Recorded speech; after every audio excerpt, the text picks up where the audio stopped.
Okay, good afternoon everyone. So आज चाहिँ हाम्रो एक्चुअल मिटिङ चाहिँ हाम्रो एजुकेसन मिनिस्टर सरसँग हुनुहुन्थ्यो तर आज उहाँ हुनुहुन्न रहेछ। सो यसै पाराले आज हामीले खालि स्कुल एजुकेसनको डिरेक्टर्स म्यामलाई मात्रै भेट्नु पायौँ र त्यसरी नै दुईजना हाम्रो जतिजना यहाँ सेक्रेटरीहरू हुनुहुन्छ उहाँहरू पनि आज थिएन। सो कुरा त के थियो भन्दाखेरिको तपाईँलाई यादै छ जुन चाहिँ यो एक्सटेन्सनको कुरालाई लिएर जुन चाहिँ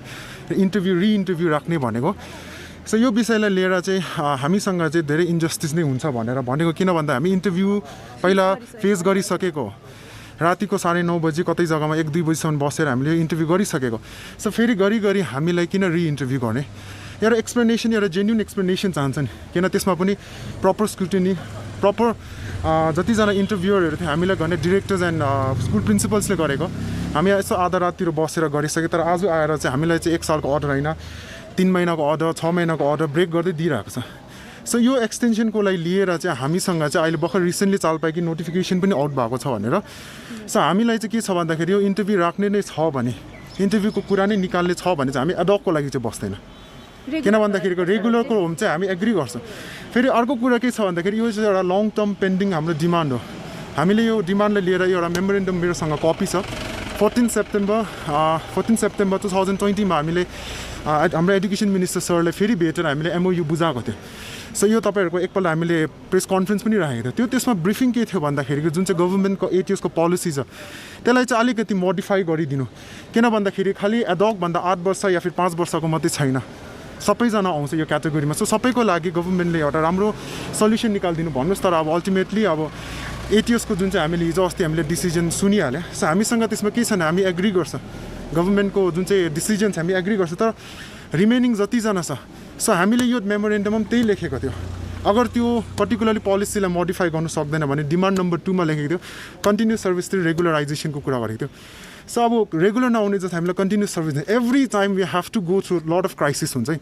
एभ्री इयर हाम्रो के हुन्छ भन्दाखेरिको तपाईँको अर्डर सक्छ पहिला 4 महिना 6 महिना इभन 2020 मा 6 महिनासम्म अर्डर नपाउने थियो। अब अहिले जुन चाहिँ छ इन्टरभ्यूको अहिले भर्खर नोटिस आइरहेको छ फर्स्ट विकदेखिको अनलाइन फर्म अरे थर्ड विकदेखिको इन्टरभ्यू भन्ने कुरा सुन्दैछ तर 1 महिना या फिर 2 महिनाको जुन चाहिँ टाइमिङ छ नि त्यो बिचमा जुन चाहिँ क्राइसिस हामीले फेस गर्छ नि फाइनेन्सियल क्राइसिस होस् चाहे मेन्टल यो प्रेसर होस् यो सबैले लिएर चाहिँ गभर्मेन्टले चाहिँ एउटा कन्सिडरेसन चाहिँ हामीले दिनुपर्छ भनेको। यहाँ डल्लै अलरेडी लेखिरहेको छ सबै कुरा डिमान्ड एकैचोटि मिटअप त हुँदैन तर स्लोली गर्नुपर्छ तर यसमा चाहिँ मेन इम्पोर्टेन्ट कुरा चाहिँ रिमेनिङ एडहक जतिजना छ अब 8 इयर्सको सकिसक्यो रिमेनिङ एडहक जतिजना छ उहाँहरूको लागि चाहिँ कसो गरिदिने भनेर हामी यो एक्सपेक्टेसन ठुलो राखेको थियो तर बट नाउ अहिले के देख्दैछु भन्दाखेरिको रिइन्टरभ्यू अब हेर्नुहोस् अब अहिले इभन ग्लोबल सिचुएसन हेरेछ भए पनि एउटा यस्तो खालको सिचुएसन छ हिजो अस्ति भर्खर सेकेन्ड वेभमा के भइरहेको थियो अब फेरि नयाँ थर्ड वेभमा अब फेरि हामीले यो इन्टरभ्यू बस्नुपर्ने थुप्रो इस्यु छ जसले हामीलाई के गर्छ भने यो कुराबाट स्टेप ब्याक गराउँछ भनेर धेरैवटा इस्यु छ धेरैवटा उयोलाई लिएर छ तर मेन कुरा चाहिँ के छ भन्दा दिस इज नट अहिलेको टर्म मात्रै होइन बट यो चाहिँ हाम्रो पहिला लास्ट इयरदेखिको हाम्रो यो मेमोरेन्डम बुझाएको थियो हामीले एसोसिएसनको थ्रुबाट पनि गर्नु ट्राई गरेँ तर आई डोन्ट नो के भयो कसो भयो I really don't want to drag all this things inside अहिले चाहिँ तर यति चाहिँ भन्नु चाहन्छु कि उहाँहरूको पनि एउटा आश्वासन थियो जतिजना एडहकहरू इन्टरभ्यू बसेर छिरेको छ उहाँहरूको लागि एकदमै राम्रो छ गभर्मेन्टको प्लान भनेर भनेको थियो। So where is the plan I am asking उहाँहरू रिप्रेजेन्टेटिभै हुनुहुन्छ यस those who are responsible for this होइन ल यो सबैको एउटा आफ्नो एउटा एक्जिक्युटिभ बडीहरू हुन्छ। सो उहाँहरूलाई म अगेन्स्टमा भनेको होइन उहाँहरूको उसमा होइन हामी यो गभर्मेन्टको प्लानिङ एन्ड पोलिसीमा पनि छैन please let be clear because यस्तो खालको कुरा सुनिरहेको छ हामीलाई चाहिँ अलिकति पोलिटिकल प्रेसर्सहरू छ डाइरेक्टली सोध्दैछ पोलिटिकल प्रेसरमा हामीलाई धेरैवटा कुरा भन्दैछ आई डोन्ट नो उनीहरूले यस्तो कुरा कहाँबाट चल पाउँछ भनेर बट स्टिल अहिले जस्तो खालको इन्जस्टिस हामी यहाँ बसिरहेको छ वाइ जो रेस्पोन्सिबल मान्छे छ किन आइदैन हामीसँग किन भन्दाखेरि ओके लेट्स गो ब्याक एउटा कुरा लेट्स गो ब्याक टु जुन चाहिँ हाम्रो यहाँ चक्का जाम see even I was also there म 17 को एपोइन्ट भएको र I was working as GT so 2020 मा मैले अपग्रेड गरेर PGT गएको एट द सेम वे हामीसँग जुन चाहिँ ग्रुपमा छ 15 को पनि छ 16 को टिचर्सहरू पनि छ। सो उहाँहरूसँग यो जुन चाहिँ यो इन्टरभ्यू किन भन्दाखेरि इन्टरभ्यू मेन डर के छ पहिला जतिजनाले गर्दै थियो 2 वर्ष गर्दै गरेकोले पाएन पहिला 2020 हामीले चिन्दै गरेको मान्छे so this can also happen with us. So हामी एसोसिएसनसँग पहिल्यैदेखिको यस्तो खालके डल्लै इस्युलाई लिएर गइरहेको थियो उहाँहरूसँग फुट बाई फुट हामीले मिलाएर यो कुरालाई राखेको कतिवटा कुरामा के डिफ्रेन्सेस आयो फर्गेटिङ अबाउट द्याट तर उहाँहरू सबैले जब एडप्ट गरिसकेपछि सबैलाई एउटा न्याय दिनुपर्छ तर उहाँहरू आज म चुप पनि बसेको भन्दिनँ तर उहाँहरूको एउटा एक्टिभ रोल चाहिँ यसमा चाहिँ एकदमै इम्पोर्टेन्ट छ उहाँहरूको रेगुलर भयो उहाँहरूको त्यो सबै कुरा सकिसक्यो चुप्प लागेर बस्नु होइन बिकज जतिजना छन् हामी सबैले पनि त ट्रस्ट गरेको हामीले पनि सपोर्ट गरेर झन्डै कुटाइ खाएको यो सबै कुरा छ है यो सबै कुरा लिएको छौँ उहाँहरू 8 वर्ष मात्रै लिएर फेरि एकदम चुप लागेर त बस्नु भएन नि so what about the us हाम्रो के छ जब यो मेमोरेन्डम प्रेस मिडियामा राख्यो माथि एजुकेसन मिनिस्टरको अगाडि राख्यो यो कन्टिन्युस सर्भिस यसमा इक्वल पेको कुरा गरेको थियो हामीले मेडिकल फेसिलिटिजहरू जुन चाहिँ पाउनुपर्छ हाम्रो पनि फ्यामिलीजहरू छ फ्यामिली लाइफहरू छ यो कुरा राखेको थियो उहाँहरूले के भने हामीले पनि यही कुरा राखेको छ कन्टिन्युस सर्भिस टु रेगुलराइजेसन सबै एडोकको लागि एउटा केही न केही एउटा पोलिसी फ्रेम हुनुपर्छ 8 वर्ष हो कि वाट एभर एल्स जे पनि छ तर आज उहाँहरू किन चुप छ सो यो मेरो क्वेसन होइन यो चाहिँ एउटा ठुलो कन्सर्न जान्छ जो लास्ट इयर इन्टरभ्यू गर्यो है जसले चाहिँ 2020मा इन्टरभ्यू गर्यो उहाँहरूलाई मात्रै इन्टरभ्यू गराउँदैछ हो अब इन्टरभ्यू राख्छ भने त सबैलाई इक्वल हुनु पऱ्यो नि त एडक टिचर्सहरूलाई चाहिँ इन्टरभ्यू राख्छ भने सबैलाई इक्वल राख्नु पऱ्यो नि त जो हामी लास्ट इयर इन्टरभ्यू गरेको हामीलाई मात्रै फेरि रिइन्टरभ्यू भन्दैछ विथ फ्रेसर्सहरूसँग हामीलाई मात्रै इन्टरभ्यू भनेर भन्दैछ हाम्रो चाहिँ के डिमान्ड छ भने ओके उहाँहरूले कन्टिन्युएसन दिनु सकेन भने पनि हामीलाई 22 सम्म एक्सटेन्सन दिनुहोस् किनभने सिनियरहरूको 22 सम्म छ नि त 8 इयर्स अबलाई रेगुलराइजेसन गरिदिएर जो पनि रेस्ट टिचरहरू छ उहाँ हामी सबैलाई इन्टरभ्यू गराउनुहोस् हामी डाइरेक्टर म्याडम भेट्नु भयो नि के कुरा भयो त्यो उहाँले यही कुरा भन्नुभयो अब हामी यो कुरा चाहिँ तपाईँले जे पनि ग्रेभेन्सेस राख्नु भएको छ हामी चाहिँ हायर अथोरिटीसम्म चाहिँ कुरा राखिदिनु सक्छौँ हायर अथोरिटी एसिएस सर भन्दाखेरिको चाहिँ मिनिस्टर सर सीएम सर कुरा कहाँ जान्छ अल्टिमेटम लास्टमा जान्छ गभर्मेन्टको हातमा सो आज गभर्मेन्टको हामी कोही रिप्रेजेन्टेटिभ इलेक्टेड कोही पनि भेट्नु पाएन सो ठुलो होप थियो आज लिएर आएको सो स्टिल यो अब रिमेनिङ एडक जतिजना छ I just want to give a very clear message जो 22 सम्मको अर्डर थापेर बसेको छ जो अहिले हामी जस्तो जुनमा सकेर बस्दैछ सो उहाँहरूले भन्छ यो जुन चाहिँ हामीले मेमोरेन्डम यो 2020मा बुझाएको छ यो फेरि एकचोटि हामीले राखेको छ बिकज यही कुरामा सबै कभरअप छ सो अब चाहिँ इट्स नट दे हामीहरू 21को मात्रै जान्दैछ हाम्रो त पर्दैन त्यस्तो होइन we all should stand together यो कुनै किसिमको भड्काएको होइन तर जे जेन्युन छ we have the right to put up the question हामीले राख्नुपर्छ एउटा सपोर्ट त गर्नु पऱ्यो नि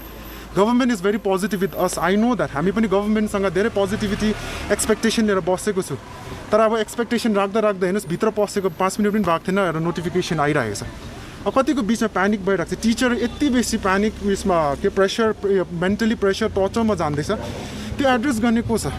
सो यो सबै कुरालाई लिएर एउटा कन्सिडरेसन चाहिँ प्लिज तपाईँहरूको अगाडि म जो पनि रेस्पोन्सिबल हुनुहुन्छ उहाँहरूलाई 2 हात जोडेर भन्छु यो कुरामा चाहिँ प्लिज तपाईँहरूले तपाईँले नोटिफिकेसन निस्केको छ नि यसमा भनिएको छ कि 2020 को के अरे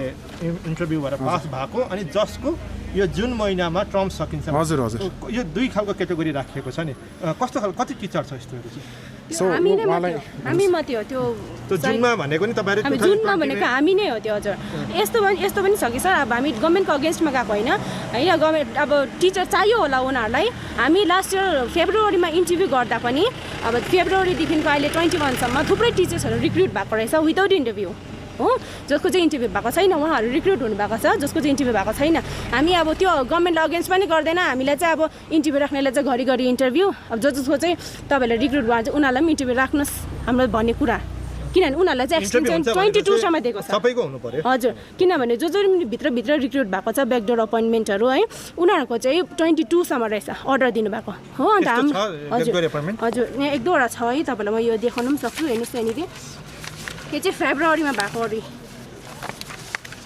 यो अर्डरहरू चाहिँ जस्तै न्युली टिचरहरूको अर्डरहरू हो जो चाहिँ थुप्रो छ not only this more than 100 teachers are there who are recruited हो अन्त थुप्रै टिचर्सहरू चाहिँ रिक्रुट हुनुभएको छ विदाउट इन्टरभ्यू अन्त हामी चाहिँ यो चाहन्छौँ कि उनीहरूलाई चाहिँ अर्डर 22 सम्म दिएको छ मार्चसम्म हामीलाई पनि त्यहीसम्म दियोस् अनि हामी जति सक्दो त हामी त कन्टिन्युएसनै चाहन्छौँ होइन तर पनि उनीहरूले कन्टिन्युएसन दिनु सक्दैन भने चाहिँ हामीलाई पनि 22 सम्म एक्सटेन्सन गरिदियोस् अनि इन्टरभ्यू लिन्छ भने चाहिँ सबै टिचरहरूले लियोस् सबै एडक टिचरलाई लियोस् नट ओन्ली अस भन्नु मात्रै जो चाहिँ लास्ट इयर इन्टरभ्यू भएको छ उहाँहरूलाई मात्रै होइन इन्टरभ्यू लिनुहुन्छ भने चाहिँ सबैलाई लिनुहोस् भन्ने मात्रै नेक्स्ट मुभ त केही छैन अब हामी भर्खरै बाहिर निस्केको बिकज हामी अलिकति पनि मन दुखेको जस्तो भयो बिकज हामीले जो एक्सपेक्टेसन लिएर गएको त्यो भेट्नु सकेन तर हामीले भित्र कुरा राखेको जे पनि छ यो यही मेमोरेन्डमको बेसिसमै राखेको छ। सो आज चाहिँ हामी के भन्नु सक्छ, हामीले पहिला पनि भनेकै हो, हामीले एसिएस सर हाम्रो एसकेएम स्टुडेन्ट विङको प्रेसिडेन्ट सरलाई पनि भेटेको, एसिएस सरलाई पनि यो मेमोरेन्डम कपी र स्टुडेन्ट विङको प्रेसिडेन्ट सरलाई पनि यो मेमोरेन्डम कपी गएको, जो उहाँले भन्नुभएको थियो कि सिएम सरकोमा पुऱ्याउँछु भनेर। सो जुन चाहिँ हाम्रो यो एक्सटेन्सनको जुन चाहिँ कुरा छ यो सबै यसमै कभर अप हुन्छ, किनभने कन्टिन्यू सर्भिस हुनुपर्छ टिल रेगुलराइजेसन। प्रायदेखिको त्यो सर्भिस ब्रेक हुनु भएन के छ, त्यहाँदेखिको हाम्रो रिमेनिङ एडक्सलाई चाहिँ कस्तो पाराले तपाईँले एउटा रेगुलर गराउनुहुन्छ, बिकज एडकमै त बसेर इट्स लट अफ के छ भने ड्रब्याक छ नि। अब अहिले 8 वर्षको लागि गराउँदैछ, 7 इयर्सको जतिजना छ जो यो 8 इयर्समा आउँदैन। सो अब इफ गभर्मेन्टले डिसाइड गर्यो भने अब 8 इयर्सलाई हामी रेगुलरै गराउँछु भनेर भने चाहिँ एउटा पोलिसीको कुरा गरेको थियो। सो टाइम लाग्छ होला, पर्खिरहेको छ। तर अगर इन्टरभ्यू नै हुन्छ भने रिमेनिङको लागि हुन्छ, एउटा टाइम फ्याक्टर ल्याउनु पऱ्यो नि। भोलिको दिनमा त्यो 7 वर्षहरू 10 वर्ष 11 वर्ष पुग्छ, त्यति बेला तपाईँहरूको अगाडि हामी इन्टरभ्यू बस्नु सक्दैन भन्नु कसरी गर्नु। बट चाहिँ यो कुरामा शरम छैन, यो कुरा जेन्युन पनि हो र टाइम र एज फ्याक्टरले गर्दा मान्छे धेरै कुरामा अगाडि आउनु सक्दैन, कम्पिट गर्नु सक्दैन। वी अल सुड अन्डरस्ट्यान्ड, हामी किनभने सबैजना बढिरहेको मान्छे, हाम्रो पहिला जस्तो दिमाग हुँदैन। सो यही मेमोरेन्डम बेसिसमा राखेको छ र जति पनि 21 को सक्दैछ या फिर 22 को छ, यो सबैजना आई बिलिभ म किनभने अरूसँग 22सँग पनि मेरो टिचर्सहरू छ, उनीहरू सबैजना यही एमओयुको बेसिसमा उनीहरू पनि के गर्छ, एग्री गर्छ। तर अहिले चाहिँ मेन टेम्पोररी नट टेम्पोररी तर अहिलेको प्रेजेन्टली चाहिँ के छ भन्दाखेरि इस्यु चाहिँ जुन चाहिँ एक्सटेन्सनको प्रब्लम। तर एट द सेम टाइम हामीले यो कुरा पनि हामीले यो राखेको छ। सो अब डिरेक्टर म्याडमले पुऱ्याइदिन्छु त भनेको छ, बट स्टिल हाम्रो यो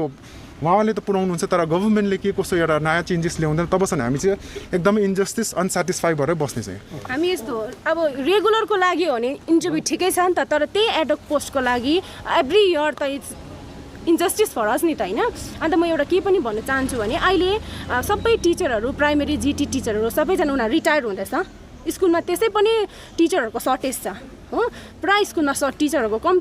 कम्ती मात्रामा टिचर भएकोले गर्दा त्यसै पनि अब म एउटा जिटी भएर मैले प्राइमेरीको क्लासहरू पढाउँदैछु किनभने टिचरै छैन अहिले।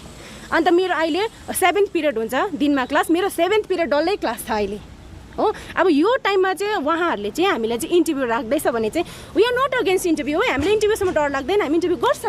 भन्दैछ, हामी इन्टरभ्यू गर्छ तर 22मा गर्छ, नट ओन्ली अस सबै एडक टिचरले गर्नुपर्छ भनेको नि, किनभने हामी चाहिँ लास्ट इयर पनि इन्टरभ्यू गरेको हो नि त। हामी त्यही मात्रै भन्न चाहन्छौँ।